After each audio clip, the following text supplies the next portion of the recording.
Rehefa malalo amin'ny tompo, anapakam-pontsika ny fiadanana tino andro zoma 17 janoary 2022. Ivavaka sika. Indeny fifaliana ho anay raha eo fa efa namonjy anay ianao sy nanafaka anay ary nanadio anay tamin'ny rano sy ny zanakao izay latsaka tao Kalvary. Ampampadio anay tokoa ny rano Kristy. Ankehitriny mino fomba vaovao sy fanahy vaovao indray zay ty andro vaovao ty, dia ty andro zoma 17 janoary 2022 ty. Mitenena tompo fa voninahitra izay mpanomponao misaotra Jesosy. Amen.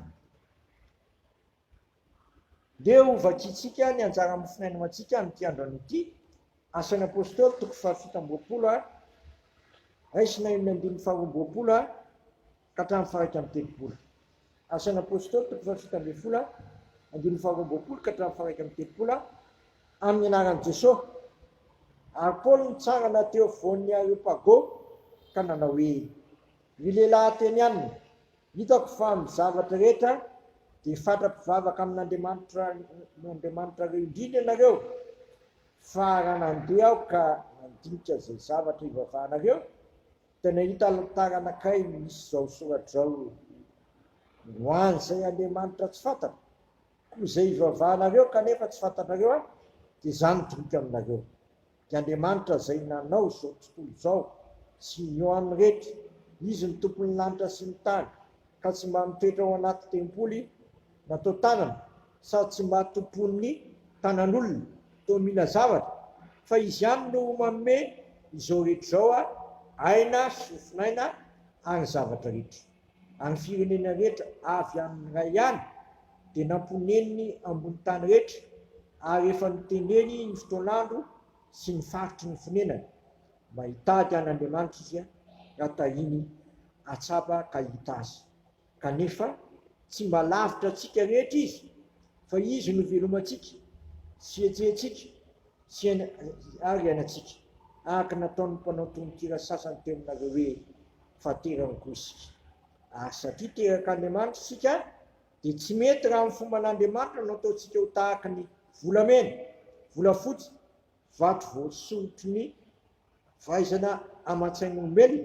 Ary Andriamanitra ny tsinjery ny andro tsy fahalalana, fa ankehitriny izy mandidy ny olona rehetra amin'izao tontolo izao mibebaka, satria izy efa naneny andro iray izay itsarany izao tontolo izao amin'ny fahamarinana amin'ny alalan'ny lahay voateliny, koa efa nanome vavolombelona piny ny olona rehetra izany izy tamin'ny nananganana azy tamin'ny maty.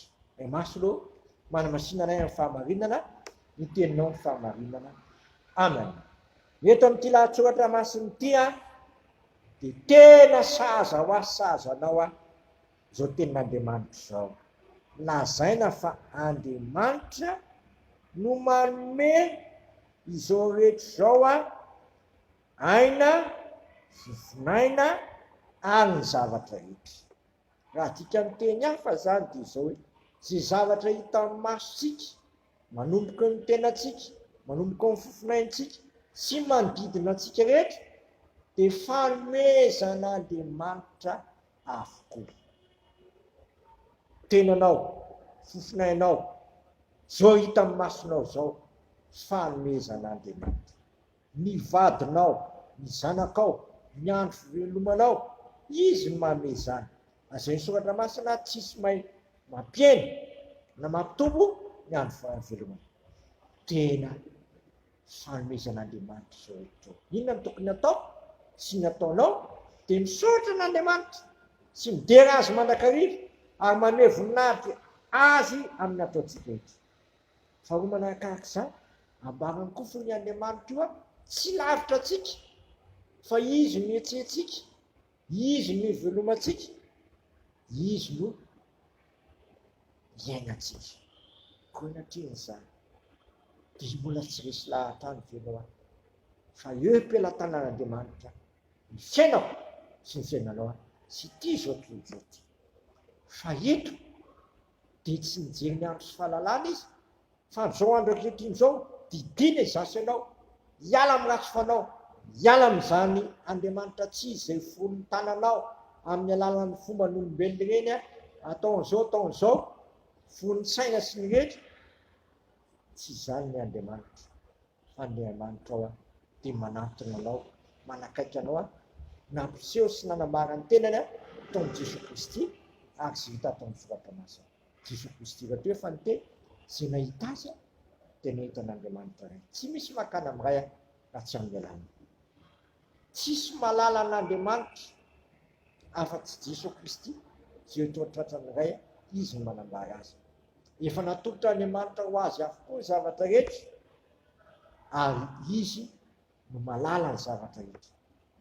Koa amin'ity androany ity sotra n'Andriamanitra sika fa azo ambary eto amin'ny tany sy firenentsika ny filazantsara ny Jesosy Kristy zay ampiampino azy ampino anao ka tonga ahafantanay fa ny filazantsara ny Jesosy Kristy dia herin'Andriamanitra ny famonjena zay ny andaontsika anambara asa kely zany ary anaiky ho vavolombelona manomboka eto Jerosalema, Jodea, Samaria hatramin'ny farany tany miterina misy anao sy amin'ny sehatra anananao dia toriso ambarao fa tsy misy mpamonjy afa-tsy Jesosy Kristy dia mpamonjy zao tontolo zao ny tonga hitady sy hamonjy ny very.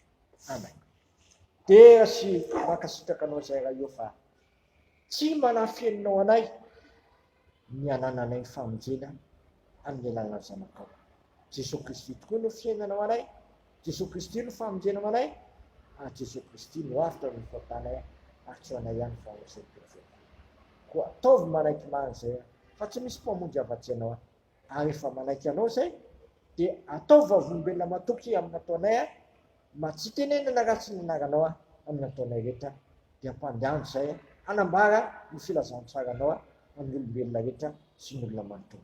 Dia sitakay ny ary hivavaka hoe nay zay ny an-danitra masina ny naranao tonga ny fanjakanao atao ane sitraponao ity atahatahaky ny an-tany minay ny amina sahazanay ary mamelany elokay tahaka namelanay zay noka taminay izany tolona nay mifakampanahy fa manafanay amin'ny ratsy no fanjakana sy ny hery ary voninahitra manakizay.